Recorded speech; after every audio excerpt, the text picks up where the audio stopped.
हम बात करेंगे मानव भूगोल के अध्ययन के उपागम अर्थात approaches to the study of human geography.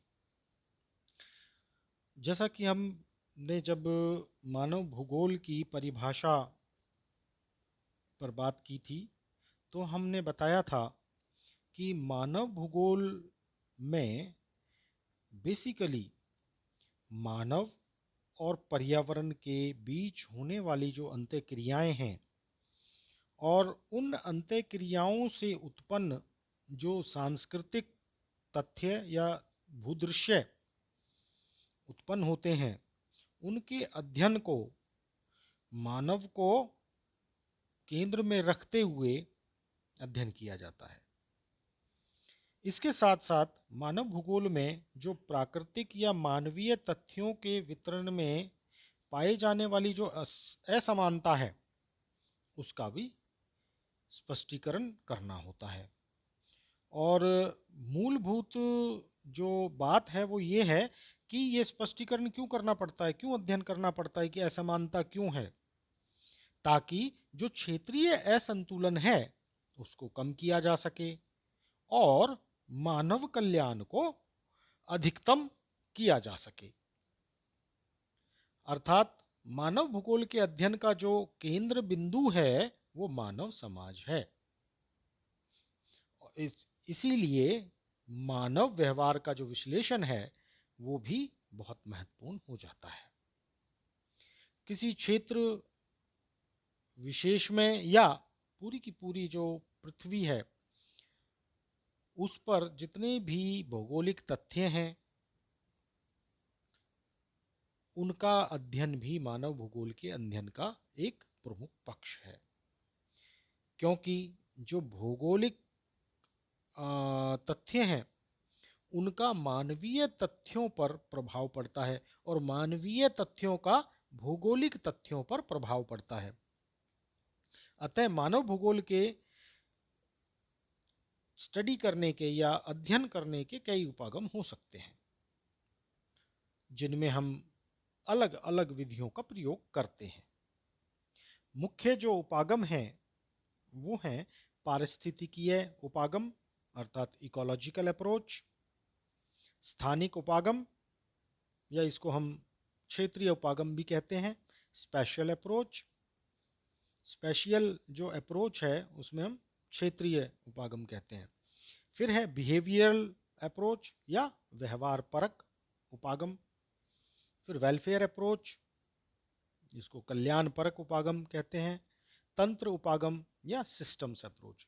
ये कुछ उपागम हैं जिनके द्वारा हम मानव भूगोल का अध्ययन करते हैं। तो आज हम बात करेंगे पारिस्थितिकीय उपागम की। अर्थात पारिस्थितिकीय जो उपागम है वो क्या होता है। तो मानव भूगोल के अध्ययन में पारिस्थितिकीय उपागम एक प्रमुख उपागम है। इसके अंतर्गत हम क्या करते हैं, पृथ्वी की सतह पर किसी विशिष्ट क्षेत्र में मानव समूह और वहाँ के जो प्राकृतिक पर्यावरण है उनके मध्य क्या अंतर संबंध है इसका अध्ययन किया जाता है। अर्थात मानव पर पड़ने वाले पर्यावरणीय प्रभावों और मानवीय प्रतिक्रियाओं को सम्मिलित किया जाता है। इस प्रकार से भौगोलिक अध्ययन को मानविकी या मानव पारिस्थितिकी की संज्ञा दे सकते हैं, क्योंकि मानव भूगोल के जो अध्ययन में केंद्र में कौन रहता है, मानव। और मानव निष्क्रिय नहीं है, एक सक्रिय कारक भी है। तो अर्थात किसी भी प्रदेश में या क्षेत्र में रहने वाला जो मानवीय समूह है वो वहाँ विद्यमान प्राकृतिक और सांस्कृतिक पर्यावरण से प्रभावित होता है।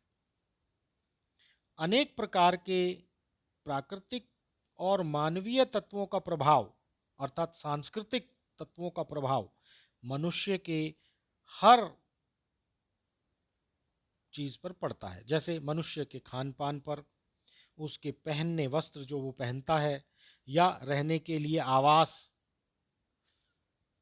किस प्रकार के वो व्यवसाय करता है, उसकी संस्कृति या सामाजिक परंपराएं किस किस प्रकार की हैं, ये इन सभी पर प्राकृतिक तत्वों का प्रभाव निश्चित रूप से पड़ता है। और मनुष्य क्योंकि एक विवेकशील प्राणी है, अर्थात जो मानव सभ्यता का विकास हुआ है, उसमें धीरे धीरे मानव ने वैज्ञानिक और तकनीकी प्रगति भी की है। अब मानव न केवल पर्यावरण दशाओं से प्रभावित होकर उनके साथ अनुकूलन करता है, बल्कि वो क्या करता है, अपनी जो शक्ति है, अपनी तकनीकी है, अपनी कौशल है, अपनी बुद्धि है, उसको अपनी आवश्यकता और अपनी अभिरुचि के अनुसार पर्यावरणीय दशाओं को परिवर्तित करता है और उनको आगे परिमार्जन भी करता है। अर्थात इससे क्या होता है कि जब वो प्राकृतिक पर्यावरणीय दृश्यों को या सांस्कृतिक दृश्यों को जब परमार्जित और परिवर्तित करता है, तो इससे नए स्वरूप या नए तथ्य पैदा होते हैं। अब ये नए तथ्य जो पैदा होते हैं उन्हें हम सांस्कृतिक तथ्य कहते हैं। तो होता क्या है कि किसी भी प्रदेश में मानव प्राकृतिक पर्यावरण के तथ्यों से प्रभावित तो होता ही है, लेकिन इसके साथ साथ वो पर्यावरण को परिवर्तित भी करता है। अर्थात मनुष्य और पर्यावरण के मध्य जो यह क्रिया प्रतिक्रिया है, वो लगातार चलती रहती है।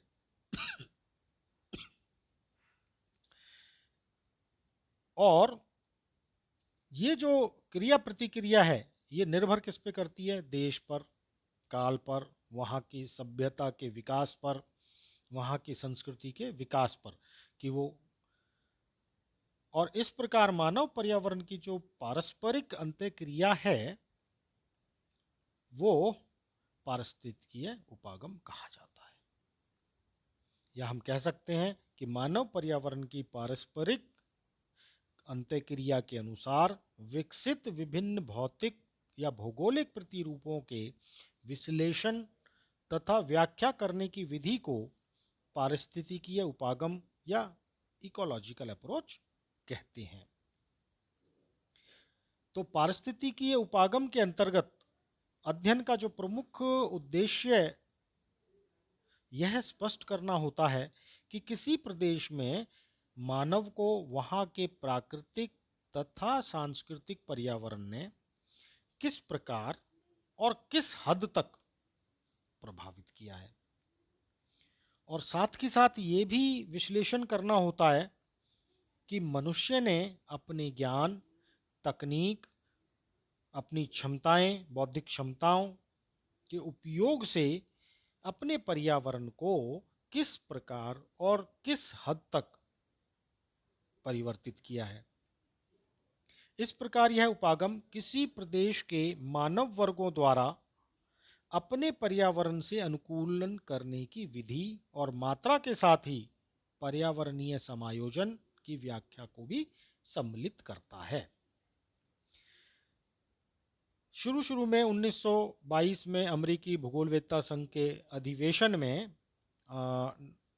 एच.एस. बैरोज, जो अमेरिकी भूगोलवेत्ता हैं, उन्होंने अपने अध्यक्षीय भाषण में कहा था कि भूगोल मानव पारिस्थिति का विज्ञान है, अर्थात geography is the science of human ecology. लेकिन जब बैरोज साहब ने ये कहा था, तो उन्होंने मानव पारिस्थितिकी को मनुष्य और उसके प्राकृतिक पर्यावरण के पारस्परिक संबंधों का अध्ययन माना था। लेकिन उन्होंने सांस्कृतिक पर्यावरण के प्रभावों की चर्चा नहीं की, अर्थात वो मूलतः निश्चयवादी या नियतिवादी या प्रकृतिवादी विचारधारा के समर्थक थे। अर्थात कि मानवीय जो हस्तक्षेप है उसके प्रभावों से मानव परिस्थिति के क्षेत्र में कितना विस्तार हुआ है और किस प्रकार से मानव के प्रा मानव और प्राकृतिक पर्यावरण के साथ ही सांस्कृतिक या मानवीय पर्यावरण के अंतर संबंधों के आधार को भी सम्मिलित किया जाता है। मानव पर्यावरण संबंध के आधार पर 18वीं और 19वीं शताब्दी के शुरुआत में निश्चयवाद का विकास हुआ। अब निश्चयवाद के जो प्रमुख समर्थक थे वो उनमें जर्मन भूगोलवेत्ता मुख्य थे, जिनमें रैटजेल या और उनकी शिष्या कुमारी एलन सैम्पल मुख्य मानी जाती हैं, जो नियतिवाद या निश्चयवाद विचारधारा के अनुसार मनुष्य के प्रत्येक क्रियाकलाप का प्राकृतिक पर्यावरण से नियंत्रण और मानव को ही प्राकृतिक पर्यावरण की उपज माना जाता है। इसी तरह से 20वीं शताब्दी के पूर्वार्ध में और 19वीं शताब्दी के अंत में फ्रांसीसी भूगोलवेत्ताओं ने एक दूसरी विचारधारा का प्रसार किया, जिसको हम संभववाद, अर्थात इन भूगोलवेत्ताओं को संभववादी कह सकते हैं, जिनमें मुख्यतः ब्लाश, ब्रुंश, डिमैंजिया ये थे। इन्होंने मानव शक्ति और कार्यकुशलता को प्रमुखता दी, अर्थात ये मानते थे कि मानव सर्वशक्तिशाली है, पर्यावरण को मानव नियंत्रित कर सकता है। अब ये दोनों विचारधाराएं ही किसी भी प्रदेश के मानव और पर्यावरणीय संबंधों के वास्तविक स्वरूप को नहीं प्रकट करती, क्योंकि दोनों ही अतिशयवादी हैं। तो इसी कारण क्या हुआ कि 20वीं शताब्दी के उत्तरार्ध में एक भूगोलवेत्ता थे ग्रिफिथ टेलर, उन्होंने नवनियतिवाद का या नवनिश्चयवाद का या स्टॉप एंड गो डिटर्मिनिज्म का कॉन्सेप्ट दिया। उसके अनुसार मानव प्रकृति द्वारा निर्धारित सीमाओं के अंदर ही अपने बुद्धि, ज्ञान, कार्यकुशलता और तकनीकी का प्रयोग करके पर्यावरण के साथ समायोजन करता है। अर्थात मनुष्य पर्यावरणीय तत्वों का प्रयोग करने के लिए स्वतंत्र है, किंतु यह प्राकृतिक दशाओं और नियमों को पूर्णतया अवहेलना नहीं कर सकता।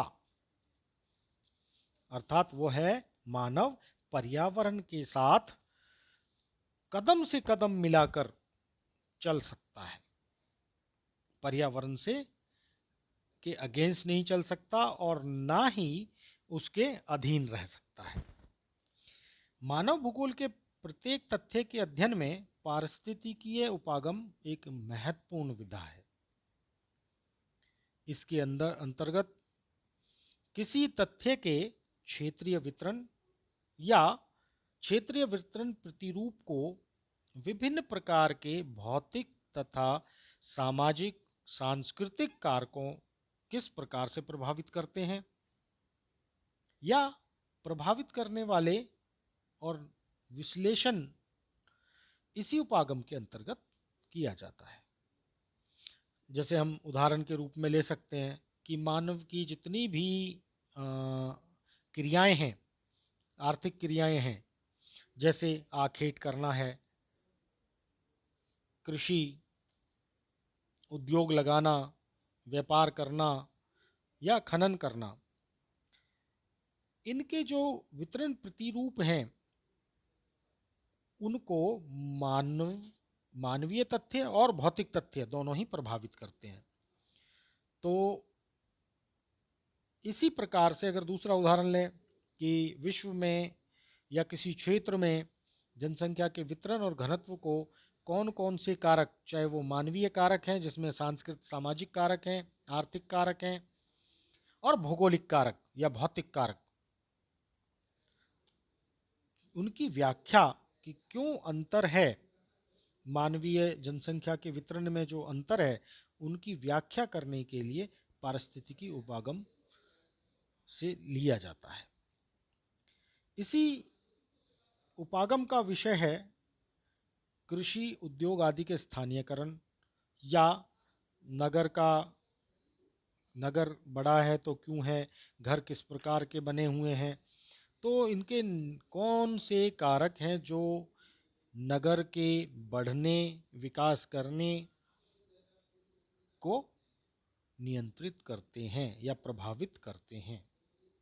तो इस प्रकार हम देखते हैं कि पारिस्थितिकी उपागम मानव भूगोल के तथ्यों की स्थिति, वितरण, स्थानीयकरण आदि के प्रभावी और नियंत्रक तत्वों के वैज्ञानिक विवेचन से संबंध रखता है।